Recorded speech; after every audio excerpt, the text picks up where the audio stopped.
नमस्कार मैत्रिणींनो, आज मी बनवणार आहे वांग्याची भाजी। त्याच्यासाठी मी घेतलेला आहे एक टोमॅटो, थोडंसं अद्रक, थोडा लसूण, थोडा संभार आणि थोडंसं जिरं आणि हे 4-5 वांगे घेतलेले आहेत। याला मी कापून पाण्यामध्ये टाकले। याला मी असं कापलेलं आहे। हे मी भरून नाही करणार आहे, असंच मसाल्यात करणार आहे आणि मसाला पण आपण खूप कमी घेतलेला आहे। हे साधं फक्त असं वांगं बनवणार आहे, याच्यामध्ये जास्त मसाल्याचं प्रमाण नाही राहणार। तर आता आपण मसाला बनवायला सुरुवात करू।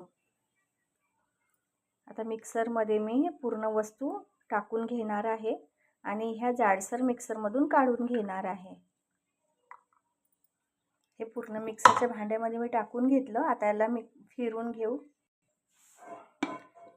मसाला मी असा जाडसर मिक्सरमधून काढून घेतला। आता आपण भाजीची तयारी घेऊ।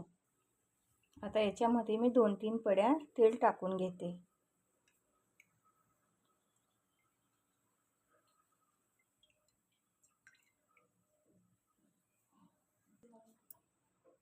आता हे वांगे मी तेलामध्ये असे तळून घेते।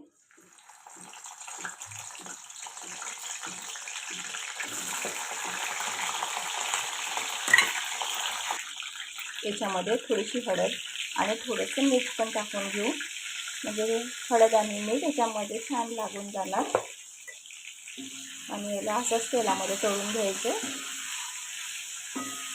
त्यानं आपली भाजी पण छान होते आणि कमी मसाले असतानाही त्याला चव छान लागते। तेलामध्ये असेच होऊ द्यायचे।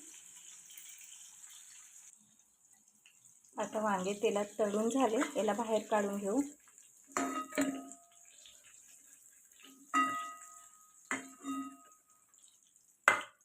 आता ह्याच तेलामध्ये आपण मसाला फ्राय करू।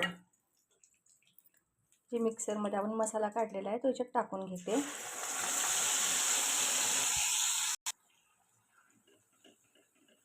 मसाला असा तेलात छान होऊ द्यायचा आहे, कारण की आपण याच्यामध्ये कांदा खोबरं वगैरे टाकलेलं नाही आहे। ते टमाटर वगैरे हेच टाकलेलं आहे, तर ह्याला छान तेलात असं होऊ द्यायचं। यानं भाजीला स्वाद पण छान येणार।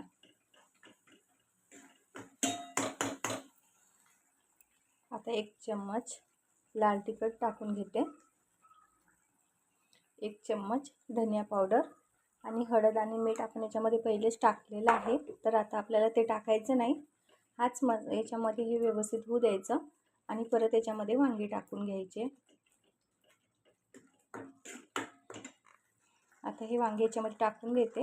याला पण छान असं मसाल्यामध्ये होऊ द्यायचे।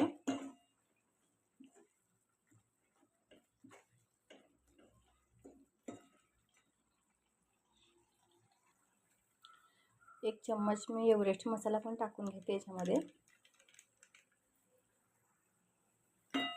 याला असं फिरून घेऊ।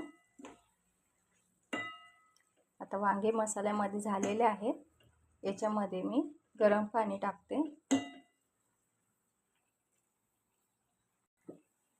याच्यामध्ये हे गरम पाणी केलेलं आहे, हे टाकून घेतलं।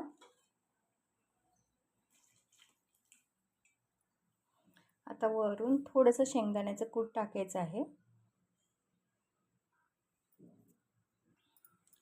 एक वेळेला असं फिरून घेऊ। आता आपण भाजीला अशीच उकळी येऊ देऊ।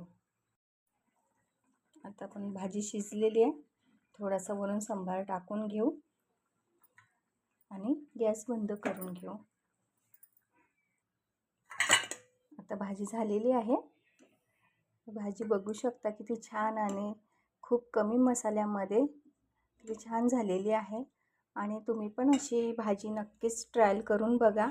खूप कमी मसाल्यामध्ये झालेली आहे आणि खायला पण एकदम चवदार अशी साधी सोपी वांग्याची भाजी। तुम्ही नक्कीच करून बघा आणि आवडल्यास लाईक करा आणि सबस्क्राईब करा आणि शेअर करा। बाय।